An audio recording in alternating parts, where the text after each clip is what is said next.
خوش آمدید۔ آج کے اس تجزیے میں ہم ایک ایسی چیز پر بات کرنے والے ہیں جو واقعی حیران کن ہے۔ ہم ایکسپورٹ فائنانسنگ کی دنیا کے ایک انتہائی دلچسپ پہلو یعنی سود کے بغیر عالمی تجارت کی مالی معاونت کا گہرا جائزہ لیں گے۔ فراہم کردہ مواد کی روشنی میں ہم دیکھیں گے کہ کس طرح بڑے پیمانے پر تجارت کو اسلامی اصولوں کے مطابق فائنانس کیا جاتا ہے۔ تو چلیے بغیر کسی تاخیر کے اس شاندار شراکتی سفر کا آغاز کرتے ہیں۔ ذرا سوچئے، کیا عالمی تجارت کو ایک پیسے کا سود لیے بغیر فنانس کیا جا سکتا ہے؟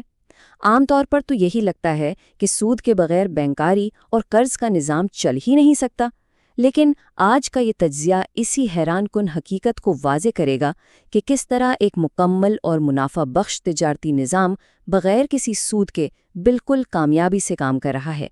آج کی اس گفتگو کا خاکہ کچھ یوں ہے۔ پہلے ہم سود سے پاک ایکسپورٹ فائنانسنگ کو سمجھیں گے، پھر اسٹیٹ بینک کے ری فائنانس پول پر نظر ڈالیں گے، اس کے بعد پیداوار کے لیے شراکت داری، پری شپمنٹ کا طریقہ کار اور آخر میں کاروباری نقصان اور ذمہ داری پر بات کریں گے۔ تو شروع کرتے ہیں اپنے پہلے حصے سے، سود سے پاک ایکسپورٹ فائنانسنگ یعنی قرض دینے سے شراکت داری کی طرف کا سفر۔ فراہم کردہ مواد کے مطابق یہاں سارا کھیل ہی بدل جاتا ہے۔ اس نظام میں روایتی قرض دینے والا اور مقروض والا رشتہ ختم ہو جاتا ہے۔ اس کی جگہ تعلق ایک سرمایہ کار اور ورکنگ پارٹنر کا بن جاتا ہے، یعنی ایک سچی شراکت داری جہاں فنڈز فراہم کرنے والا صرف قرض نہیں دیتا بلکہ وہ باقاعدہ ایک مشترکہ کاروباری مہم میں پارٹنر بن جاتا ہے۔ اب آتے ہیں دوسرے حصے پر، اسٹیٹ بینک کا ری فائنانس پول اور تجارت کے لیے فنڈنگ کا طریقہ۔ باب 25 ایکسپورٹ فائنانسنگ کی روشنی میں ایک اہم سوال یہ پیدا ہوتا ہے کہ یہ پیسہ آتا کہاں سے ہے؟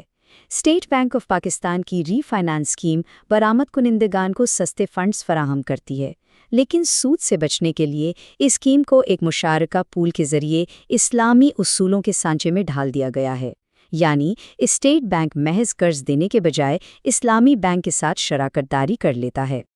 یہ سسٹم کام کیسے کرتا ہے؟ اسٹیٹ بینک اسلامی بینک کے ایک خاص مشارکہ پول میں سرمایہ کاری کرتا ہے۔ خطرے کو کنٹرول کرنے اور منافع کو مستحکم رکھنے کے لیے بینک اس پول میں کم خطرے والے اثاثے جیسے مرابحہ یا اجارہ وغیرہ شامل کر لیتا ہے۔ پھر جو بھی منافع ہوتا ہے وہ پہلے سے طے شدہ تناسب یعنی ویٹیجز کی بنیاد پر اسٹیٹ بینک اور اسلامی بینک میں تقسیم ہو جاتا ہے نا ایک بہترین اور سود سے پاک متبادل؟ تیسرا حصہ پیداوار کے لیے شراکت داری اور درست ماڈل کا انتخاب۔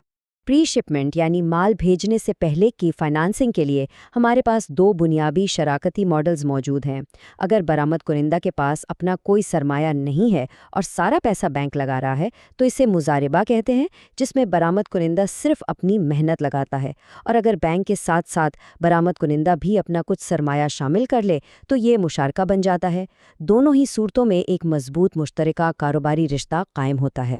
چوتھا حصہ، پری شپمنٹ کا طریقہ کار اور اس کی قدم بقدم رہنمائی۔ اس عمل کے ابتدائی 3 قدم انتہائی اہم ہیں۔ پہلے قدم میں لاگت اور متوقع منافع کا بہت محتاط اندازہ لگایا جاتا ہے جس کی دونوں فریقین تصدیق کرتے ہیں۔ دوسرے قدم میں اس منافع کو تقسیم کرنے کا ایک واضح تناسب طے کیا جاتا ہے، اور پھر تیسرے قدم میں بینک پیداوار شروع کرنے کے لیے فنڈز فراہم کر دیتا ہے۔ یہاں ہوائی باتیں نہیں ہوتیں، سب کچھ باقاعدہ طے شدہ ہوتا ہے۔